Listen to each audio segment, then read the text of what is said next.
world. If you're enjoying my recaps, don't forget to subscribe. The story begins as Noel's hometown is threatened by the Abyss. As the Abyss deepens, more powerful creatures emerge. Noel's grandfather, Brandon, a legendary seeker known as Overdeath, prepares to fight the threat alone. Brandon orders Noel to stay hidden in the shelter, reassuring him that help will arrive soon. He promises to protect Noel with his life. As Brandon prepares for battle, he contemplates teaching Noel an important lesson. Men must never let themselves be looked down upon, regardless of the challenge they face. Moments stretch into what feels like eternity, and eventually, Noel, unable to bear the suspense, steps out to find Brandon gravely wounded. Brandon acknowledges that even a warrior like Overdeath has his limits. Despite his critical condition, Brandon looks Noel in the eye and asks if he still wishes to become a seeker. Holding back his tears, Noel responds with unwavering determination. He will follow the same path. Brandon, though proud, tells Noel that being a seeker isn't enough. He must strive to be the strongest. He makes Noel promise to surpass even him. With tears in his eyes, Noel swears to fulfill his grandfather's wishes. Brandon, with a smile of pride, tells Noel he loves him before passing away in his arms. Noel's cry of agony echoes through the darkness of that night. 2 years have passed since that tragic event. Noel is now a seeker, honoring his promise to his grandfather. His team is engaged in a fierce battle with monsters, and Noel skillfully directs his teammates, issuing precise orders that guide them to victory. Despite belonging to the support class of talkers, often considered the weakest, Noel takes pride in his role. After defeating the monsters, Noel's team starts dismantling the remains. Suddenly, the Vampire Queen emerges from hiding, releasing a cloud of poisonous gas that spreads quickly and throws the team into chaos. Lloyd and Walter, realizing the urgency, prioritize saving Noel, as they know they can't win without his buffs. Tanya follows, but in the confusion, she gets struck by the Queen. Without Noel's support, Lloyd and Walter struggle against the onslaught. With renewed resolve, he pulls out his weapon, ready to demonstrate the power of a talker. He uses his special skill called Tactician, which boosts the abilities of his allies by 25%. Noel issues commands to the team, raising their stamina and mana recovery rate with his battle voice. He has Tanya cast a protective barrier on Lloyd and Walter, allowing them to take down the monstrous Queen. However, things take a turn for the worse as more creatures emerge. Tanya begins to panic, but Noel uses his support skill to calm her down. Noel uses his magic gun, the only anti-beast weapon he can wield, to freeze the demons with an ice bullet. One escapes, and Noel has only one bullet left with 43 seconds remaining on his timer. Teammates unleash their final strike against the Queen. Tanya is amazed by their victory, but horrified to see Noel seemingly hit. However, Noel's timing was impeccable. He had evaded the attack by a hair and calculated correctly that the minions would lose their mobility once the Queen was defeated. The battle concludes as Noel predicted, and the mission is completed in exactly 74 seconds.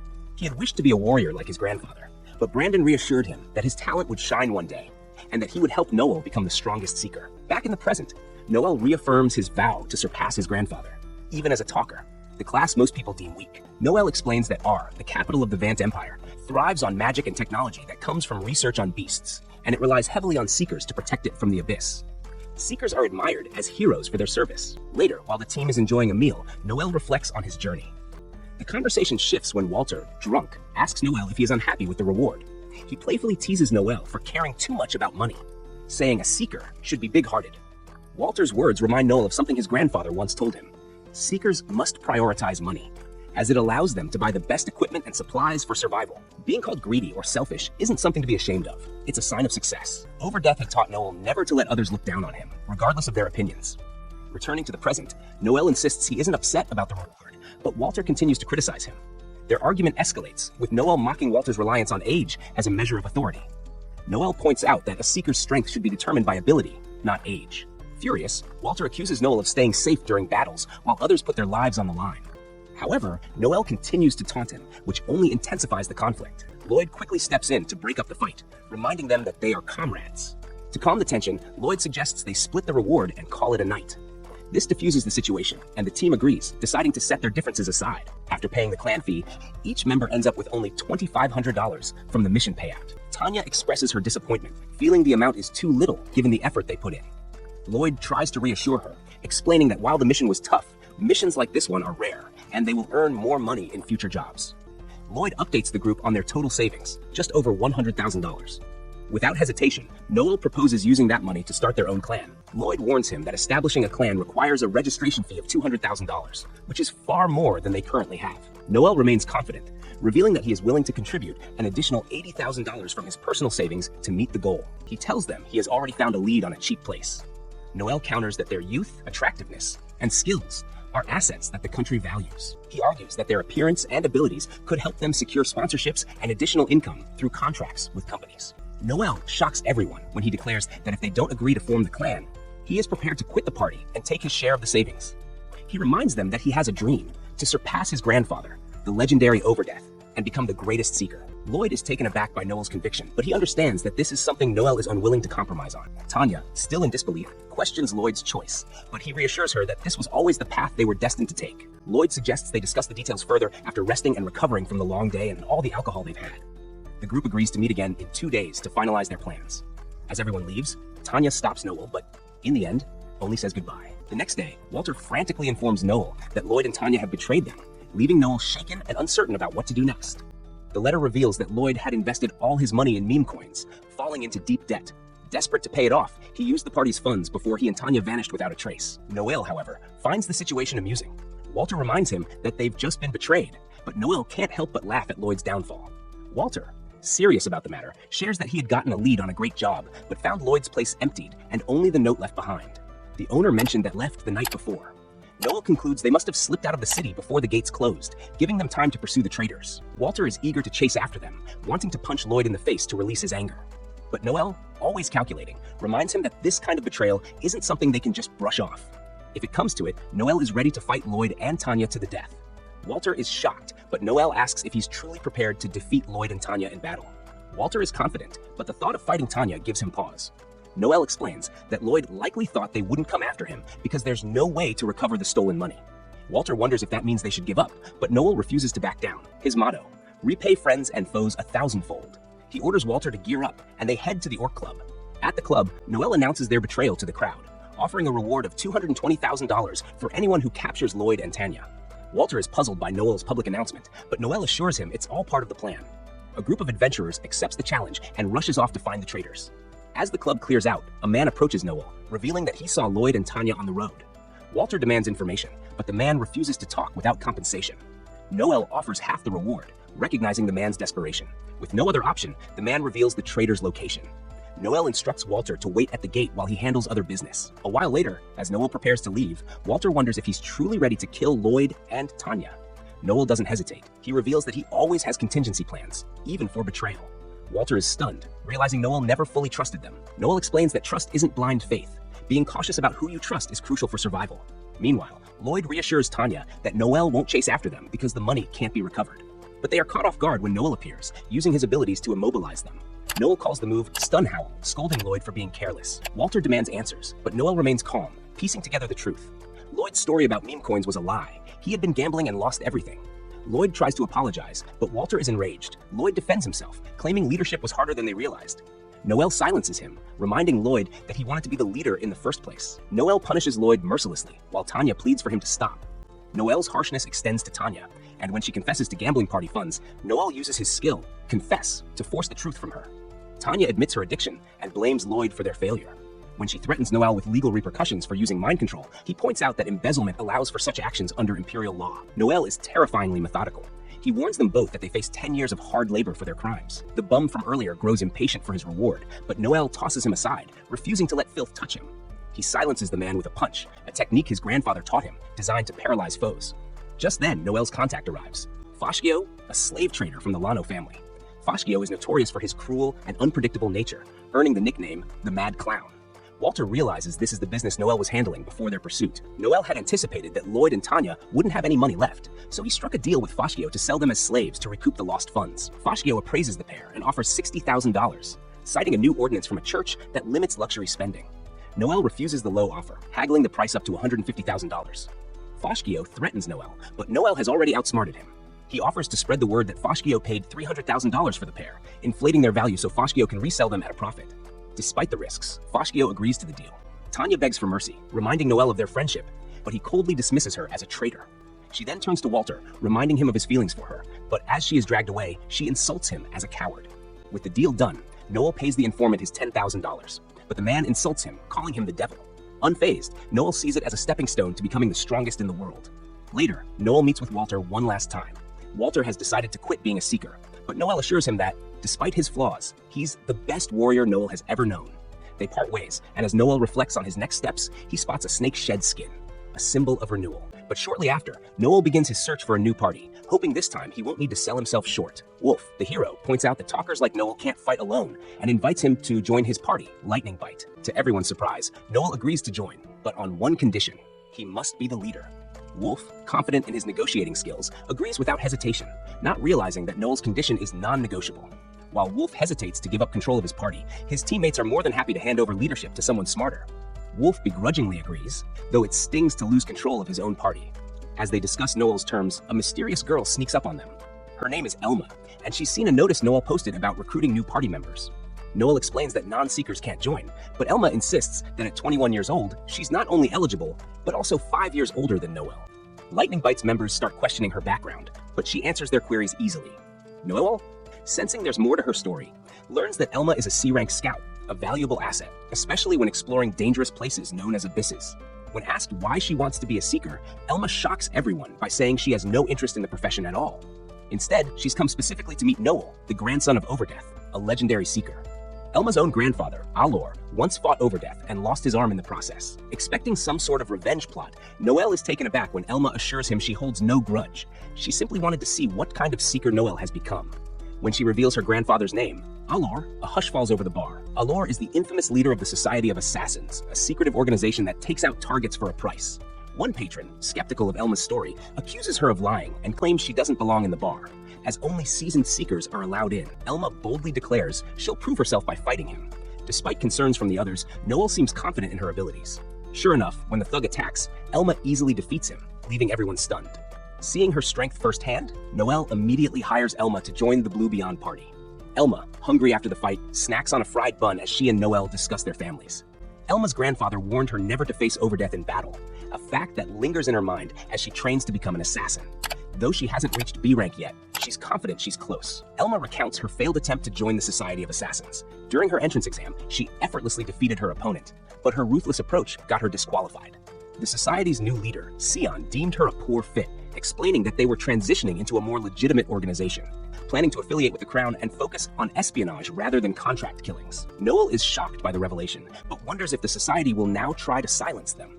Elma assures him she'll protect him, but Noel quickly dismisses the idea of her playing the role of his big sister.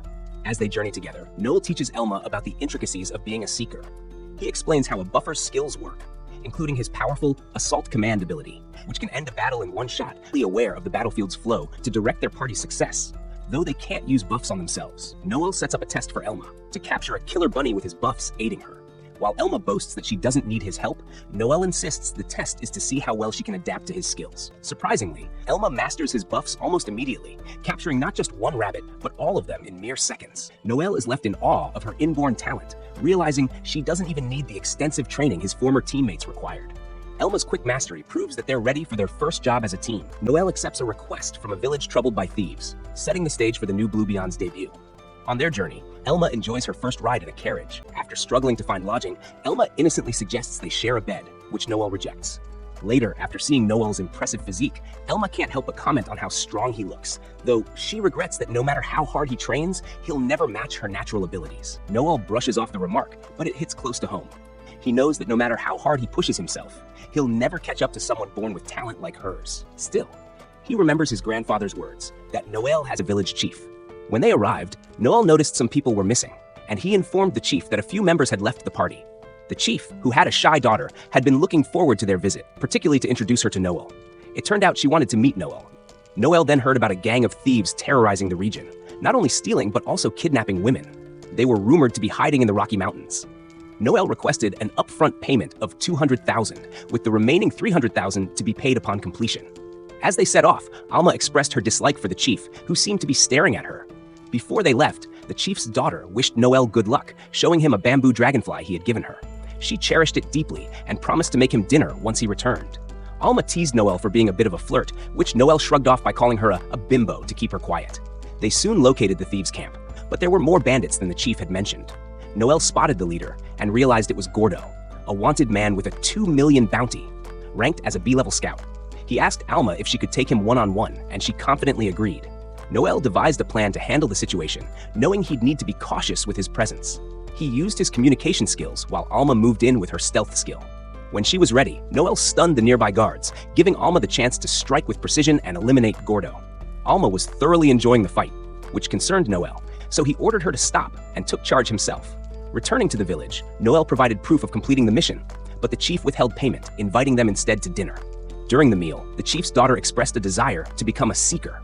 However, training as a frontline fighter would take 2 years. Disheartened by the time it would take, she hesitated but confessed she wanted to join Noel's party someday. The chief then brought out a bottle of wine, supposedly worth 100,000, reserved for special occasions. He offered to share it with Noel, who quickly noticed something off. The wine had been tampered with, and Noel suspected it was poisoned. Realizing the chief intended to rob him rather than pay him, Noel accused him of lying about the number of thieves and of setting up this ambush. Alma, being an assassin, was immune to poison, but the chief's plan had still failed. When the chief tried to drive Noel away, Noel used a mind spell, forcing him to confess. He threatened to punish the chief, who panicked and promised to pay the remaining balance. His daughter ultimately handed over 820,000 to save her father from further humiliation, though she grew bitter toward Noel for this. Alma reassured Noel, reminding him to come to her if he ever felt hurt. As they traveled onward, they spotted an airship belonging to the prestigious Seven Stars Regalia clan, a royal clan recognized for its strength and honor. The sight stirred a desire in Noel to someday reach their level, sparking Alma's memories of her own past. Alma recalled her failed advancement test within the Assassin Society. The head of the society questioned if she had killed her grandfather, Alor. Alma admitted she had. Alor had been a terrifying figure, driven by an insatiable hunger for power, even resorting to kidnapping village girls to create offspring who might one day carry his essence. Alma, the only survivor among her siblings, had endured a harsh life under him. For this reason, the head of the society expelled her, believing she was too dangerous. Though shattered, Alma had one piece of advice: to seek out Noel, grandson of Eber. Meanwhile, in the capital's prison, a mysterious imposter knocked out a guard and took his form to spy on a notorious prisoner known as the Puppeteer, a criminal who had once terrorized the entire city. On the other side of town, Noel was busy with his rigorous daily training, jogging with heavy baggage. Despite his determination to become a skilled seeker like his grandfather, Alma often reminded him that no matter how hard he trained, he wouldn't match a naturally gifted warrior. One day, after completing his routine, Noel returned to find Alma inspecting his room. She teased him, pinning him to the bed playfully, but Noel pushed her away with a light hit as a way to reset boundaries. Later, as they strolled through the city, Alma saw a couple and decided she wanted to go on a proper date with Noel. He suggested they visit the Appraisers Association, where Alma could rank up and potentially take on new roles like scout or assassin. She agreed, but Noel asked her to hold off on deciding until they had new party members to balance their team. Their next stop was a dwarven blacksmith's shop, where the smith couldn't help but gawk at Alma's assets. Afterward, they visited a skill guide shop. Noel set Alma's budget at 1 million zinizens, insisting on no frivolous purchases. Alma agreed, but cheekily used most of the budget to buy a teddy bear along with a skill book, leaving Noel unimpressed. During their outing, Noel received a signal and had to leave abruptly, heading to the slums to meet his informant, Loki. Known as the Faceless, Loki was a master infiltrator, capable of assuming any form. Noel tasked Loki with gathering evidence to clear Hugo's name, a potential party member wrongfully accused of murder. Loki also shared an alarming update. A new drug was circulating in the slums, causing uncontrollable rage. It was being distributed by the Gambino family, a branch of the notorious Luciano crime syndicate. While Noel was occupied, Alma was left stewing over their interrupted date. As Noel walked back through the streets, lost in thought about the city's crime families, he encountered a beggar who turned out to be a skilled fighter. The beggar, Sakishima, mistook Noel for a woman and advised him to leave the dangerous slums. Noel corrected him and declined the returned coin the beggar had picked up, saying he didn't want it back after it had been touched. This interaction escalated into a sparring match where Noel gained the upper hand. Realizing Sakishima's potential as a fighter, Noel considered recruiting him. Before he could act, a man appeared, reprimanding Sakishima for picking fights. The man revealed himself as Sakishima's handler and explained their history. They had fled from the southern Soylands after the man, once a manager of an underground fighting arena, was caught taking bribes and was forced to escape. Noel was determined to bring Sakishima into his party, recognizing the fighter's talent. But Alma, jealous and protective of her bond with Noel, grew upset about the idea of sharing him with new party members. Despite her feelings, Noel was steadfast in his quest to build the strongest team possible. Noel prepared to face the challenges ahead. Alma and Lisha speculated about his motivations. Noel considers recruiting the foreigner, but Alma, who wants to be the only one by Noel's side, is less than thrilled by the idea of a new party member. She even contemplates killing anyone who tries to join their team. Noel, however, decides to spare Miguel, seeing potential in his slave and believing that the man could free himself if given the chance. Disappointed by this turn of events, Noel returns to find Lisha waiting for him. She demands Noel pay for lunch, reminding him that he abandoned Alma during their date to recruit a teammate. Alma, too, is upset, but Noel reluctantly agrees to Lisha's request. As the conversation shifts, Noel shares with Lisha the troubling news about a dangerous drug circulating in the capital. It causes uncontrollable rage and is tied to the Gambino family. Lisha had heard of it as well and was grateful for the warning. As Lisha leaves, she invites Alma to meet up again, as the two have become friends, a first for Alma. However, Noel, in his usual manner, brushes her off. Meanwhile, Miguel's troubles deepen as he's caught by Albert, the head of the Gambino family. Albert, a madman, wants to spice things up before handing Miguel over to the Allenbear family, who placed a bounty on him. Albert doesn't care about the bounty. He's more interested in torturing Miguel before the transfer. Miguel tries to flatter Albert in hopes of changing his mind, but Albert is intent on turning him into a stuffed toy, a cruel fate. Just then, Miguel's village head arrives, claiming he has the money to pay off the debt. But he blames Noel for taking it from him. He spins a tale of how Noel took his wife and daughter hostage and falsely claimed that the debt was paid. This lie riles up Albert, who agrees to delay the payment date and demands Miguel pay for his freedom. Albert also wants to make Miguel suffer, cutting off his right arm to balance the scales since he lost his own eye. The scene is brutal, and Miguel is pushed to his limit. Meanwhile, Koga, a skilled swordsman with a tragic past, has a history that is both painful and complicated. His father was once a merchant, and his mother, a beautiful woman, fell victim to a violent assault that led to her eventual suicide. Koga, trying to please his father, was sold into slavery and became a fighter in Miguel's arena. He now stands at a crossroads, torn between his past and the path ahead.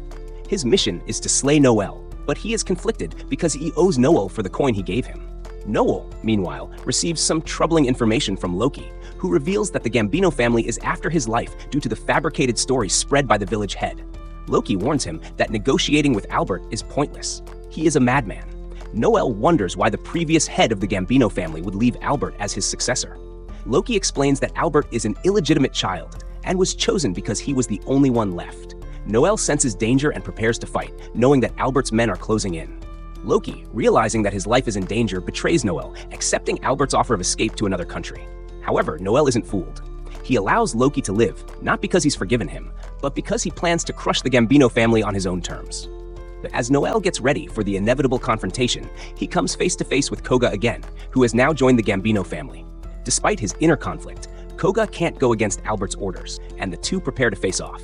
The battle is fierce, with Koga using his speed and power to his advantage. As the fight rages on, Stalin cleverly pulls a rope tied to the ceiling, launching himself into the air and firing a flame bolt at his adversary. The flames engulf the long sword-wielding swordsman, Kobat Tsukima. However, Kobat slices through the air with such precision that he creates a vacuum, snuffing out the flames before they can reach him. Kobat escapes just in time and angrily accuses Stalin of fighting dirty. Stalin retorts that in a fight to the death, anything goes. Embracing this philosophy, Stalin tosses a luminous bomb into the air, momentarily blinding Kobat. But Kobat counters with his secret technique, Suban Gashi. He freezes the paths of his cuts in the air. Despite being temporarily blinded, Kobat manages to locate Stalin and press the attack. Stalin reacts with the howl of a wolf. Eventually, Stalin is overwhelmed by another attack and falls from a great height. When he awakens, Kobat's sword is pointed directly at his face.